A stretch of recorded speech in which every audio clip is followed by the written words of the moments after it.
Halo semuanya, selamat datang di channel ST Media dengan gua Erwin yang seperti biasa akan membahas tentang berbagai hal yang berkaitan dengan produksi konten kreatif, entah itu fotografi ataupun videografi serta review dari gear-gear pendukungnya. So, kalau kalian tertarik dengan hal tersebut, nggak perlu ragu, langsung aja subscribe dan aktifin tombol notifikasinya. Pastiin udah diubah ke mode all, biar nggak ketinggalan update-update terbaru dari kita. Dan kali ini gua kedatangan sebuah produk yang sangat menarik buat kita cobain bareng-bareng. Jadi ini adalah sebuah lensa yang masih sangat fresh dari brand Canon. Dan ini lensa yang jujur menarik banget, tapi sebenarnya bukan hal yang baru ternyata. Jadi dia baru karena ini adalah lensa 100 mm makro untuk jajaran mirrorless full frame Canon atau RF system. Tapi ternyata setelah gua nonton beberapa review juga, katanya sih di jajaran DSLR-nya sebenarnya udah ada 100 mm yang makro. Jadi ini adalah hal yang nggak baru-baru banget, tapi tetap buat gua pribadi ini hal yang menarik karena gue selalu berpikir kalau misalkan kita moto makro itu pasti kita harus mendekat ke objeknya gitu kan, tapi ternyata enggak. Di sini ada lensa 100 mm makro, jadi aman kalau kita mau moto ular gitu atau kecoa gitu yang kalian sangat geli gitu kan, atau kalian takut dengan kadal, jadi dari jauh terus bisa dapet gitu. Nah ini menarik banget lah. Yang jelas di mindset gue tuh, mungkin gue yang salah, tapi di mindset gue memang lensa makro tuh biasanya lensa yang fokalnya nggak terlalu jauh, tapi di sini dibuktikan kalau ada 100 meter makro.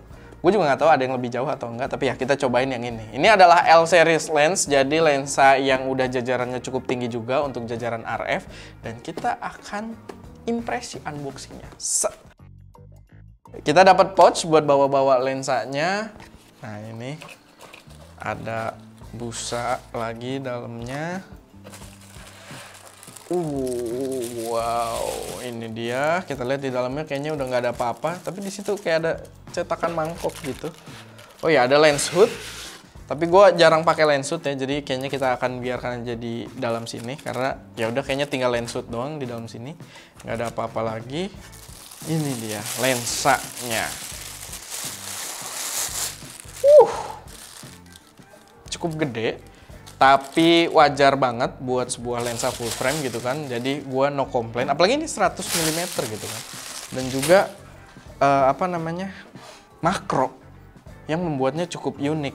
Dan ya, nih kalian bisa lihat nih, gua kasih impresi dari dekat betapa mewahnya lensa ini ya. Dan kalau kalian pengguna Canon dari dulu zaman DSLR, ini nih sesuatu banget nih. Red ring. Menandakan kalau ini adalah lensa jajaran L series, which is jajaran tinggi mereka, jajaran mewah, hanya bisa dioperasikan, bukan dioperasikan, hanya bisa dibeli oleh orang-orang tertentu gitu kan. Lalu ya ini kalian bisa lihat di sisi sampingnya dia ada stabilizer juga, dan ini dari yang gue lihat di review-review luar gitu, stabilizernya ini ngaruh banget gitu. Jadi apalagi ini kan 100 mm makro, jadi kita menggunakan lensa tele untuk ngambil objek kecil, which is berarti getaran tangan sekecil apapun itu akan sangat berasa. Makanya stabilizer ini penting, dan ternyata dari beberapa review di luar itu cakep banget. Nanti kita coba pas off sama pas on-nya.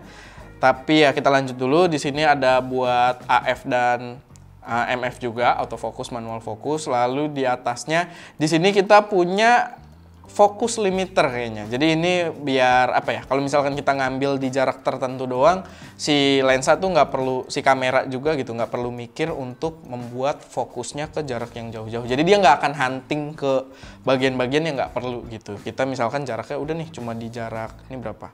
0,25, ntar dulu, yang ini aja yang tengah, 0,5 meter misalkan sampai infinity.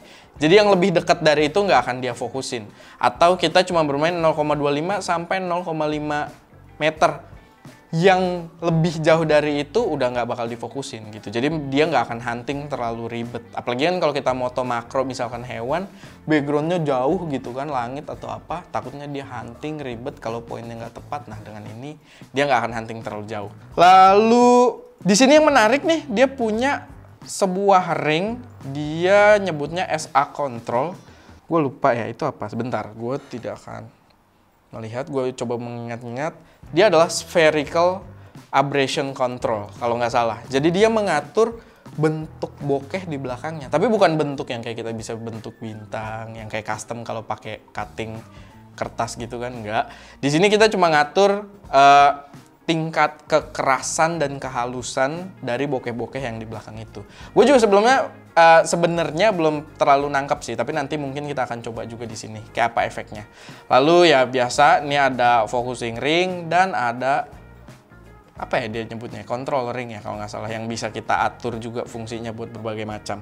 Dan ya ini lensanya, kita mungkin langsung aja nih impresi menarik. Ini apa ya?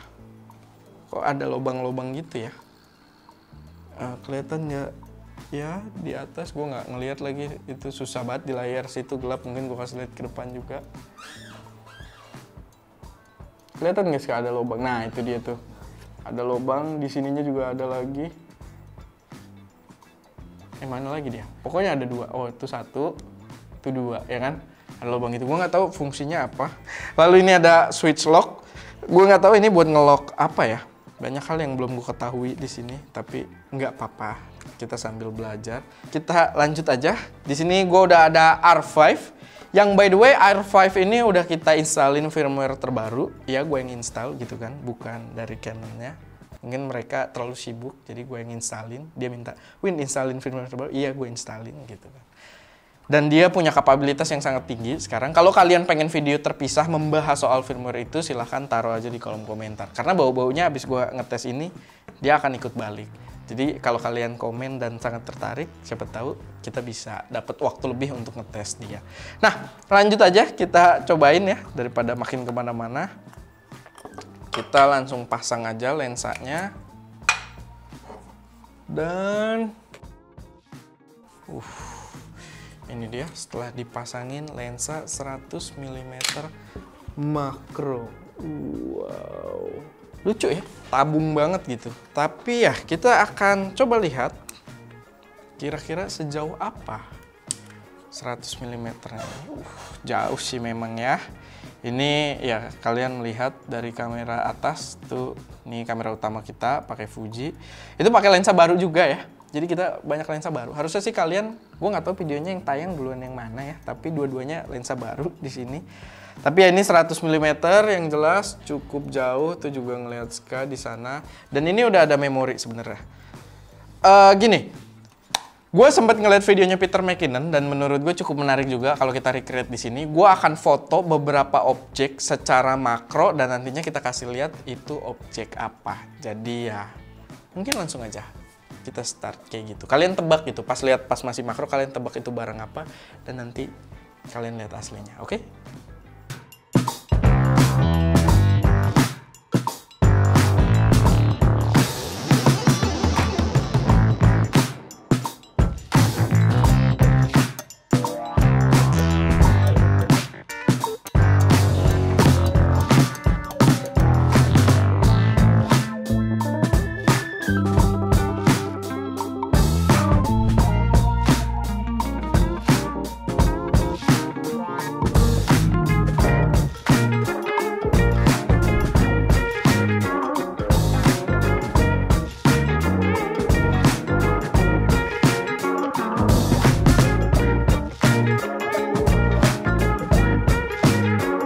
Oke, itu dia tadi hasil foto-fotonya. Gue nggak tahu kalian bisa langsung tebak atau enggak. Tapi kayak daun ini aja kan teksturnya bukan daun gitu kan. Pas kita close upin mungkin kalian berpikir sesuatu yang berbeda. Tapi ya itu tadi fotonya memang B aja. Cuman ngetes kapabilitas makronya doang. Walaupun gue cukup kaget sih. Ternyata memang mungkin karena dia full frame kali ya. Di 100 mm gue juga moto deket banget sih gitu hitungannya. Jadi ya nggak kayak yang gue bilang tadi kita moto dari jauh gitu. Mungkin kalau nggak kecil-kecil banget barangnya bisa dari jauh. Tapi kalau yang makro kecil banget ya tetap kita harus mendekat juga. Tapi ya yang menarik di sini kapabilitas makronya itu ternyata cukup cukup menyenangkan untuk dieksplor.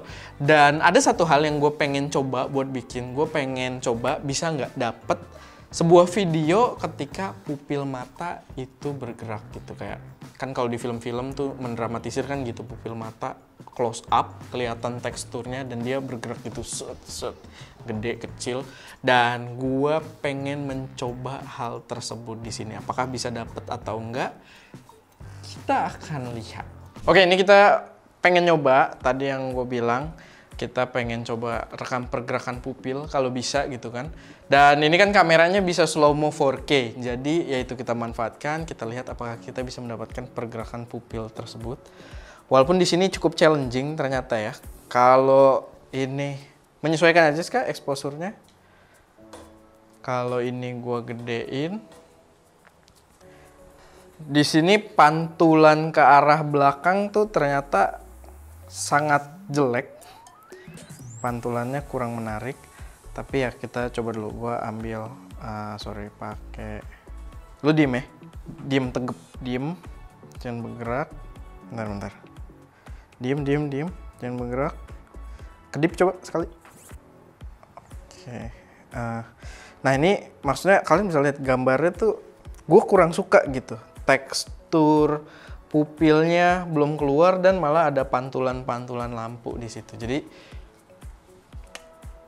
karena ini pertama kali first try kita harus mencoba beberapa bentuk ide ya. A few moments later. Oh, berarti gini mungkin Ska.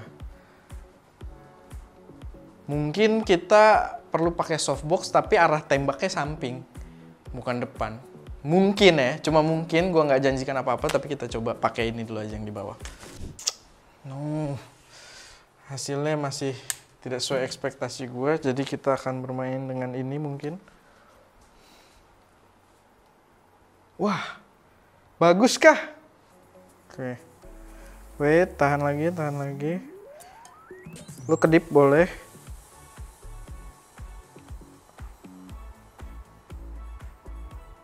Nah, cut. Oke, jadi itu kita dapat sedikit shotnya. Gue nggak tahu sih bakal bagus banget atau enggak. Bagus banget sih nggak mungkin gitu ya. Tapi bagus atau enggak gue nggak tahu. Tapi paling nggak ya kita dapat makro di pupil matanya tadi. Gue juga nggak jamin fokus atau enggak. Gue cuma ngeliat dari sini. Dan setelah nyoba beberapa tipe lighting, kita coba softbox, jauh, deket, dari samping, nggak work. Sampai akhirnya kita pakai ini.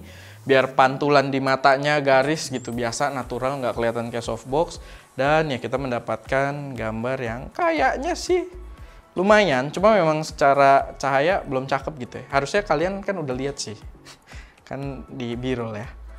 Oke, paling itu aja. Sebuah eksperimen yang menyenangkan menggunakan lensa makro 100 mm dari Canon. Terima kasih sudah menonton, terima kasih buat Al yang sudah membantu. Abis ini boleh langsung tidur aja ya, di ruangan gelap gitu kan. Dan terima kasih Ska sudah merekam videonya dengan kurang profesional kayaknya ya. Kurang ya, agak kurang gitu. Tapi ya udah itu aja. Terima kasih, gue Erwin dan jangan lupa untuk berkarya. Kok pilih lah kok yang bagus yang mana gitu endingnya ya.